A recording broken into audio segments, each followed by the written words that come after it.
Hello everyone and welcome back to Project Ozone 3. Mythic Mode. So in the last episode, we got started on building our permanent base, where hopefully today we can integrate some applied energistics automation. And we also did a little bit of magic just to have it unlocked for us. So we delved into some Lordcraft and Embers. And in between the episodes, I haven't been doing much. So like I've been processing more oil. Matter of fact, I've even automated it with this animal rancher. So we're automatically milking the cows for oil. That goes into our buffer tank. The only manual thing right now is exchanging the netherrack, but that's easy enough. Then I also crafted more capacitors. I'm in the middle of trying to upgrade them to the crystalline version, but I believe we have a pretty decent chunk of melodic capacitors by now. I made another ME drive, filled it up with 10 4K drives, which is very expensive. They take a pneumatic capacitor each, but it's not too bad anymore. I also made a second alloy smelter because it just wasn't fast enough having just the one. I also added a block placer down here from Open Blocks for our plastic setup, so at least now rubber is partially automated. I also crafted up like 2 stacks of these pneumatic transistors, but yeah, other than that, nothing too major has happened. Basically just more of everything that we've already seen before. Oh, and before we do anything today, let's fix this roof situation that we have. I think I've settled on the fact that we're going to use this marble, the default marble from Astro Sorcery, as a sort of ceiling. Yeah, it's looking much better on the inside right now. But yeah, I'm not gonna bore you guys with that stuff. Let's actually move on to some important things. So if we look in the Danknol right here, this is all of the blocks that we're using for base building. We have some different marbles, some endstone, limestone, basalt, and obsidian. The first thing that I want to do today is try and fully automate them, and I think igneous extruders are going to be perfect for this. We can generate most of the blocks. I think we have obsidian and basalt, and then we also have limestone, so that's already 3 blocks automated. But yeah, other than these 3 blocks, the nether bricks, endstone, and marble, which I don't think we can automate yet until we get into some mystical agriculture. At least these 3 should help a lot in building and extending more of our base. Although first, we're gonna need some sort of an automation hall. Yeah, I'm gonna get started on building this first lobby area, and then we'll see where we can expand from there to hopefully fit our machine room somewhere. Yeah, we'll be right back.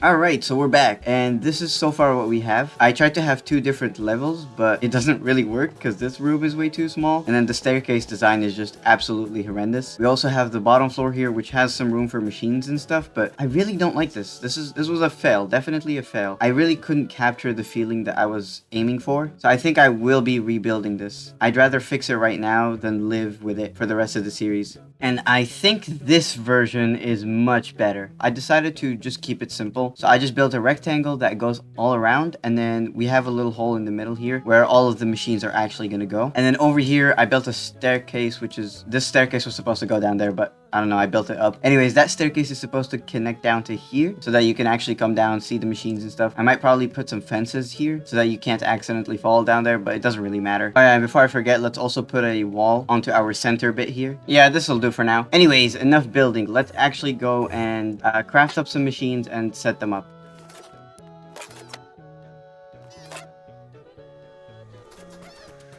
So, magma crucible and fluid transposer. Yeah, so we need these 2 machines for basalts and blitz powder. We just have to fill it up with the XP, give it some sort of an item, and it will give us the powder. And yeah, we're gonna need niter and obsidian dust. Yeah, obsidian dust we're good for. We have a couple stacks here. We don't have that much niter, but I think I have enough. Yeah, I only really need this aerothium dust for the classic deposition augment so that we can get limestone. And then the basalt rods are just for the igneous extruders themselves. And if I counted correctly, I think I'm gonna need 6 of these igneous extruders. We'll need 3 so that we can make our building blocks, and then another 3 for a different purpose. So I might as well make all 6 right now. Anyways, let's set these up in the temporary machines line. And for XP, we can just melt down the solidified experience that we have. Oh, that's really fast. Wow. And this thing is really slow. Great. Yeah, let's grab some kits here to make it faster because that is an unbearable speed. Give it a couple augments too. Let's see. Yeah, hopefully this will be fast enough. Oh, that is much better. Yeah. But yeah, this gets us a Rothium, and that's the classic deposition. There we go. Let's also get some input and output chests. We'll get one for the magma crucible as well. All right, we already have enough basalt powder to make the 3 igneous extruders. So we just compact this down into some rods at a 5-to-1 ratio, which is absolutely horrendous, but oh well. And there we go. Nice. And we should be able to set these up. I guess over here is not a bad location. Let's do that. We'll give all of them some kits, upgrade 2 of them, and then this one can have the classic deposition. So for the inputs, it's pretty simple. We need to input water and lava for the basalt. We also need lava and water for the obsidian, and limestone only consumes water, but we still need to have some lava in the input. All right, so I went ahead and set it up, and this is probably going to change as we expand our base and kind of move some of these setups to other more permanent locations, like the lava generation here that I set up. Just a quick and dirty setup to get this started with, and then once we have some sort of a centralized storage for lava, then we'll move this production to there. But anyways, we have power coming in from the top. I crafted up some more solar panels here to power this area of the base, although at some point I want to switch away from this and use like Spectre coils or something. There's also the RF exciters from Quantum Flux, but these are very, very expensive. Yeah, so this is working pretty fine for now. We're getting plenty of basalt, a little bit of obsidian. I don't know if this is faster than the barrel that we had before, but honestly, this speed is going to be just fine. We can fill in the gaps with some endstone, and that's that done. I can also get facades for these flux ducts and cover them up so that we don't see the power from the top, although I wish the energy conduits actually work. In my version, I don't know what's wrong with them. They just don't work. They don't power anything, no matter what. So yeah, I can't really share the block space with our fluid conduits, but I mean, it's fine. We'll cover this up later. We'll make it look nice, but already this has taken me multiple hours, so I think I'm going to take a little break here, and then we'll come back and see what our next points of progression are.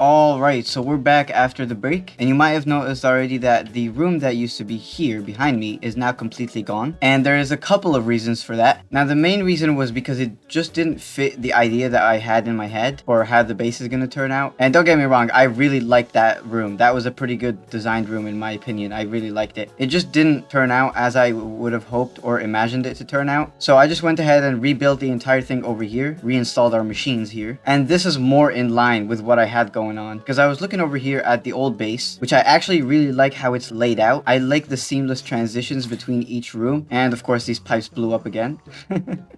Turn that off. Yeah, I don't know. There's something about the layout of this base that I managed to pull off that is just really, really nice. I think it has something to do with the fact that the rooms aren't that far apart from each other. They're literally stuck onto each other kind of as little modules. This is the entrance of our base, and then instantly you're met with one room here. Right next to it is AgriCraft. If you keep going here, there's the magic room. Then you go a couple chunks off of that and you're at the mob farm. And then there's also some nice height variation. Yeah, I don't know. I somehow managed to pull this off. There's something nice about the fact that all of these things are right next to each other, which wasn't like the way I had it before. We had a very long corridor, then the machine room. So instead, I literally just stuck it like over here. And yeah, it fits in a lot better with the image that I had in my head. Basically have the same building philosophy that I had with this, just with a different block palette. I think that's what we're going to be doing. All right, now I think we should also start moving in our applied energistics system. Yeah, let's go ahead and do that. I'm going to grab all of this. Oh, and I just noticed, I don't think I talked about the atomic disassembler. So when I was demolishing the room, I got really fed up with the fact that I had 3 different tools for each purpose, and it got really annoying, so I just decided to get one of these, which does everything all in one, and I think it's even slightly faster than our old pickaxe, so I mean, win-win for sure. Anyways, let me move all this stuff in, and then we'll be right back.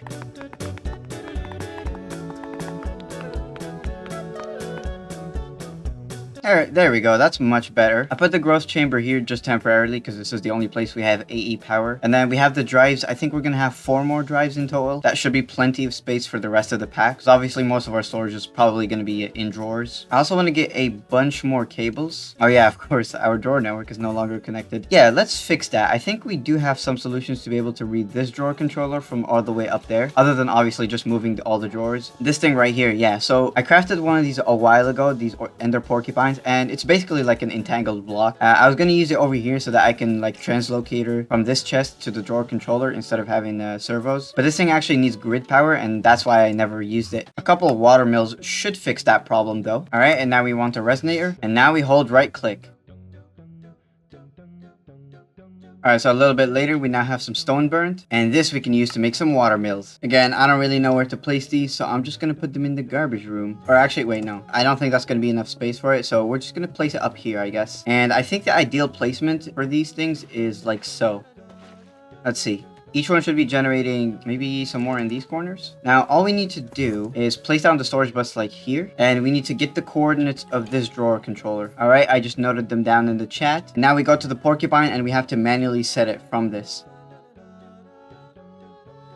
Okay, yeah, this is the coordinates. And we should be able to see our... Yeah, there we go. You can see all of the stuff that's in the drawers. These are great. I absolutely love this block. The only downside is that, of course, you have to set the coordinates manually, but it's not too bad. Next up, I'm going to want to bring one of our ME connections, and then we're going to bring it all the way down to our main floor, which I conveniently left a hole for it here. Oh, and first, we're going to want some control circuits. I'm going to make half a stack. And I'm also going to grab a couple more supplies here, so we'll be right back after that. All right, so we're back. I went ahead and wired up an ME connection underneath the floor. I also went ahead and made some frame trim, some frame drawers. These actually look really nice. I like this design here with the obsidian and the stone. It's gonna make it easy to see what item is in there. And then we have some frame trim over here. Down over here to this drawer controller, which I'm going to stick a storage bus on. Now, hopefully I'm not taking up too many channels here. I know we can only have up to 8. So we have 4 more channels to play with here. I also brought an ME interface, and I'm gonna be using this to supply some things from the ME system. All right, it should be connected now. Nice, we can request items. And I wanna go ahead and passive these 6 alloys that I have pinned instead of me having to batch craft every now and then. And we actually need a second interface here because we don't have enough slots. Yeah, so this is all the stuff that we're going to be requesting. 12 items in total. Now, obviously, we don't have mystical agriculture seeds or like some sort of an ore processing, auto sieving. So, of course, I'm going to have to every now and then sieve and manually supply this thing with items. Like the endstone here, we're pretty much out of that. But at least this way, I don't actually have to go to the machine and do all the work.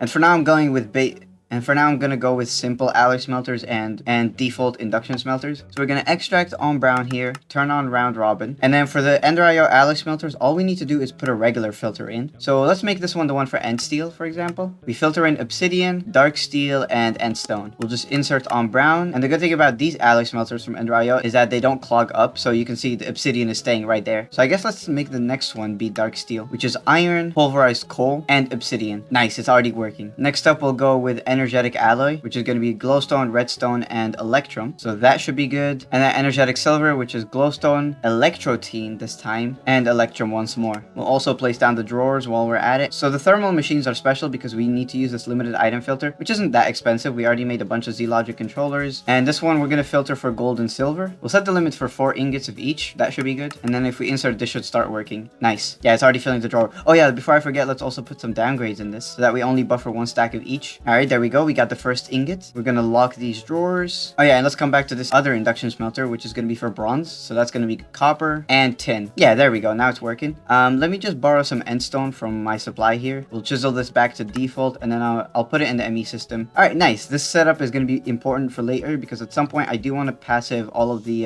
capacitors since they seem to be heavily used in this pack. And actually, I think for these ones, I'm gonna take out the downgrade. I'm also noticing a shortage of electrotine and also maybe glowstone. Oh yeah, we have 160 left. Can we get this from... Oh, we can. We can get this from crops. Yeah, in that case, I'm definitely going to do that. That's going to really help. All right, any moment now, these two will crossbreed down there. I have a glowstone block, and we should get the burning spores.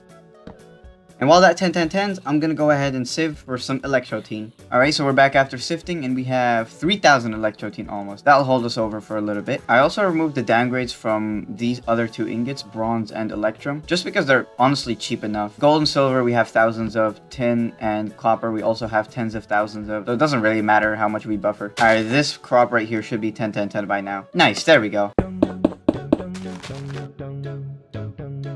We're already up to 200. Yeah, definitely invest in AgriCraft as soon as you can. These crops are super OP. Alright, so I was looking around for some backpack options that can be opened with a keybind, and I found this thing from Quantum Storage. Oh, and we can even color this into different things. Hold up. Let me empty it before I do anything, because I think it does void the items. I'm gonna keep 1 item in there just to make sure. Yeah, see, it literally voided the item. Okay, that's... Oh, wait, now I can't open it with a keybind. This thing is so jank.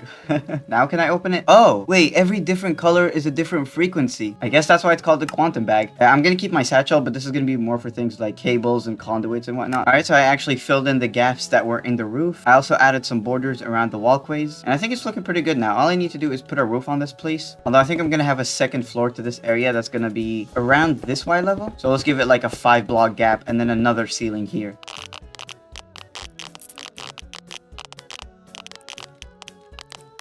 Alright, so I went ahead and put a roof on this place. I also went ahead and built this staircase that takes us up to the 2nd floor. It goes all the way like that and you end up over here. And I think this area over here can be for some setups like the crucibles that we have down there, where it's just a lot of one machine. Oh yeah, and I also went ahead and doubled our crucible count, if you could notice. And it actually seems that our lava production is keeping up with the consumption. But anyways, yeah, so we're just gonna have a ton of setups on this level up here, and then their outputs could be like over here as drawers maybe, or tanks, or whatever we're storing here basically. Okay, there we go. I tidied up some things, added like borders, a roof. Yeah, this staircase is a little cramped, so maybe we'll change it at some point. But obviously we have creative flight, so it doesn't even actually matter. Let me also go ahead and put a roof on this area, and then we'll see how it looks. Okay, well, it looks interesting.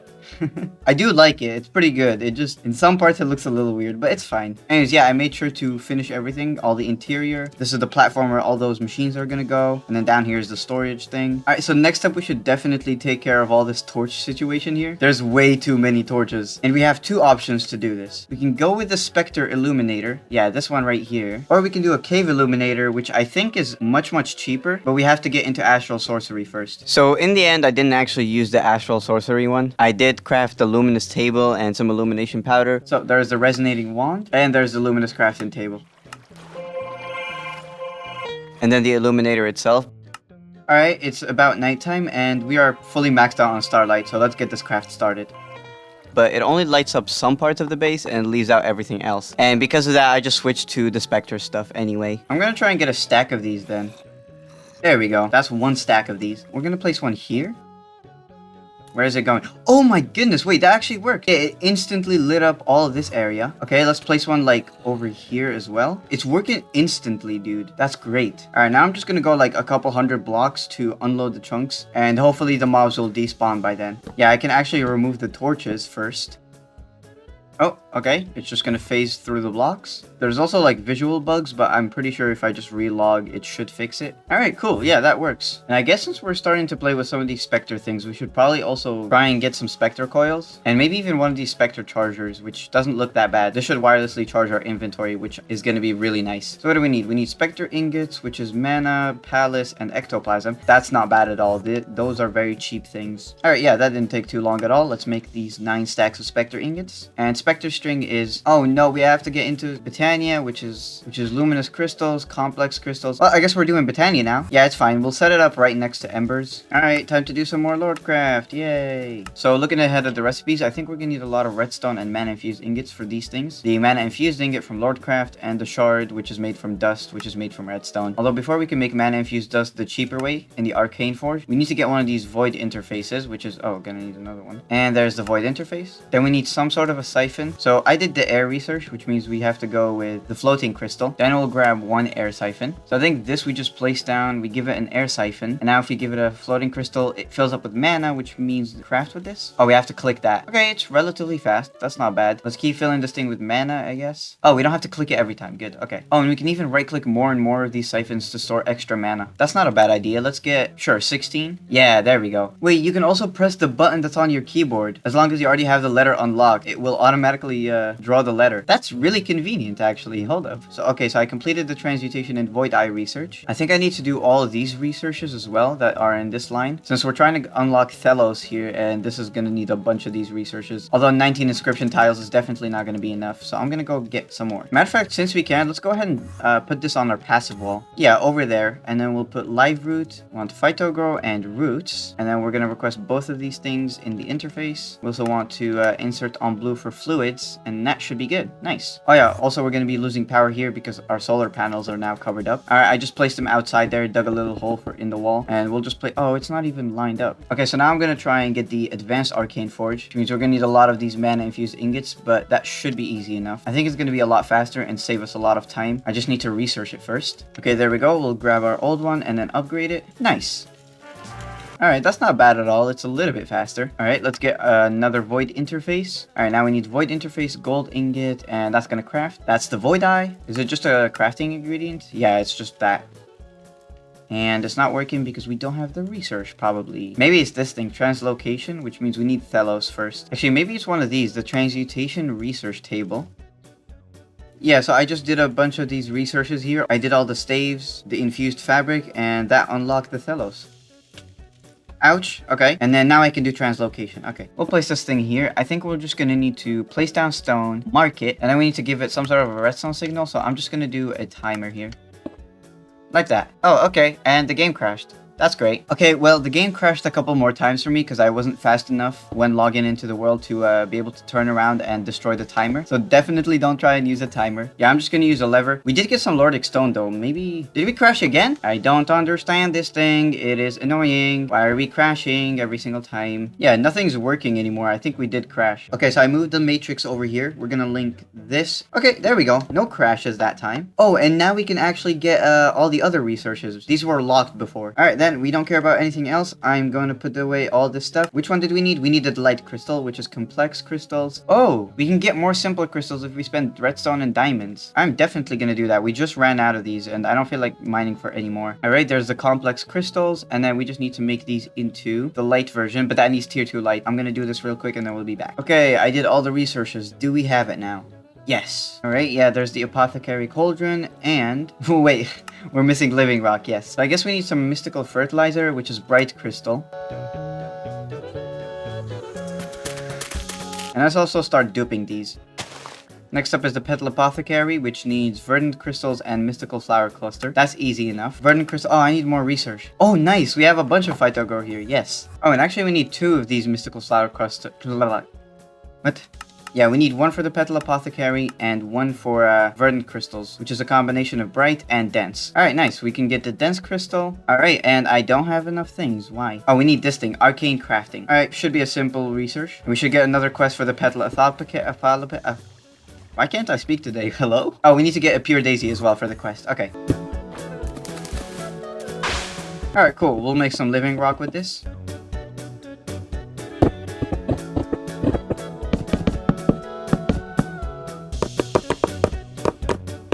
Alright, now we're going to grab our mana pool with the living rock. And we also want some mana spreaders. I think I'm going to go with 2 of these for now. We'll have the mana pool there, 2 mana spreaders, like so. And then I think I'm going to have probably 16 endo flames. That should be enough mana to get started with at least. We also need brown, red, and light gray. I'm going to go ahead and dupe these a bunch and then we'll be right back. Alright, so I went ahead and made myself a wand of the forest and the endo flames. I also made a precision dropper and a pressure plate. And this is how I like to set up my endo flames.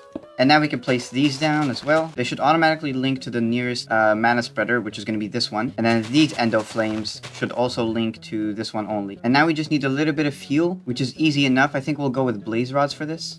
Like so. But let me first turn off my magnet. And I should probably also turn off all the magnetized totems. Alright, now we place that down. So it's going to drop 1 blaze rod. And then because the pressure plate is activated, this thing gets deactivated with a redstone signal. So it's going to stop dropping anymore. I'm going to throw like a stack on the ground so that all of them activate at the same time. Nice. And now we can just let this thing run for a while. Alright, finally. Now we just need some of this string, which is mystical. We have this and we have string. Alright. Let's see how many we can get. Alright, we can already get like a stack in 10. This thing seems to be very cheap mana-wise, which is really nice. We need to also pulverize some mana-infused ingots and get some extra ectoplasms. So there's the specter string. Let's get as much as we can. And finally, let's get some specter coils. And also a specter charger before I forget. And then I think we need one of these, the energy injector, which is specter lens. We need jade. Oh no! Wait, please tell me we can get jade. I think we have to go to Erebus. Alright, you know what? That's fine. We'll go ahead and do that. But let me see actually what we can already do from this. We can definitely get a beacon. That's easy. And the heavy steel plate is... Oh, it's not that bad. We're gonna need another multi-block, but it should be fine. Yeah, I'll just place it here for now. Alright, we also need some tungsten plates, which for some reason are called double plates. But I guess that doesn't really matter. Anyways, we need these iron machine blocks things. And then some support columns. Oh, and some striped machine blocks. Nice, there we go. It looks like the power goes in there. Okay, I realized what it is. It just uses a different energy system. And I think we have a converter. Yeah, this thing right here, the RF transformer.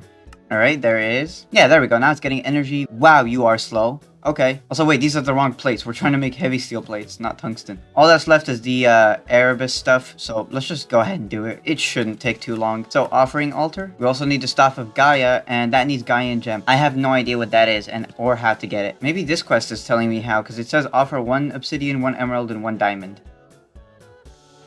And we actually need 2 of them for the quest. Alright, there's the Gaian keystone. And I think we just need to build some sort of a portal. Yeah, the size shouldn't matter. We place the keystone and then the Staff of Gaia.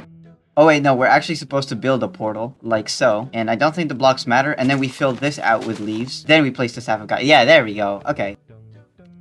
But there we go, we made it to Erebus. Let's take our pickaxe out, and now we go haywire. Alright, now we just gotta dig around until we find some jade ore. Oh, there it is. Nice. And I'm gonna break it with my fortune pickaxe. We have 20 pieces. Alright. Alright, we're back to the overworld, and I also found some of this red gem on my way out. Anyways, let's get our Spectre lens. Once I grab some of that steel, there we go. Finally, some wireless energy. So all we have to do is grab our solar panels. I think we're gonna centralize our power generation. I did not mean to vein mine that. And for now, I think I can place a Spectre energy on this thing. Wait, can I not directly put it on well, that kind of sucks. Alright, I'm gonna go ahead and place the solar panels directly on the energy injector, because obviously we don't have anything that can transfer that much power from all of these solar panels. I guess we need a little bit of a battery buffer. For now, this is the cheapest thing that I can think of. So we're just gonna place it like that, output out of the back, and then input from the top. Nice. There we go. Yeah, honestly, that's fine. It works. And maybe for that other part of the base, I should make this a hardened one. Yeah, that'll input 4000 RF, which is perfect for this Spectre coil here. Oh yeah, and is the Spectre charger working? I'm gonna put the flux capacitor away. Yeah, you have to shift right click to activate it, but it is charging our stuff, so that's great. Okay, so we'll place the energy cell over here, input from the top, and then output to the left and right. Oh, I guess actually I should input from this side. There you go. I'm also checking up on our alloy smelters here, and most of the buffers have seemed to fill up. It's just these energetic alloys, which I might upgrade in between the episodes, now that we have sufficient power transfer. Anyways, I think this is also a good time to wrap it up. We've once again done a bunch of progress questing-wise, 100 RAKs today, nice. We've done some base building, a little bit of passiving of some items, a little bit of magic, and lots of lordcraft. We also hopped into the Erebus dimension and got wireless energy transfer, so that's pretty good for one day. Next time we're probably going to focus on moving this stuff that's in the old base into here, but if we're going to be automating all this stuff, then sooner or later we're going to run out of channels. So we should also start looking at the recipe for the ME controller, which looks like this and all of this stuff. Lots of automation ahead, lots of things we have to do, but anyways, that's for later. For now though, have a great rest of your day.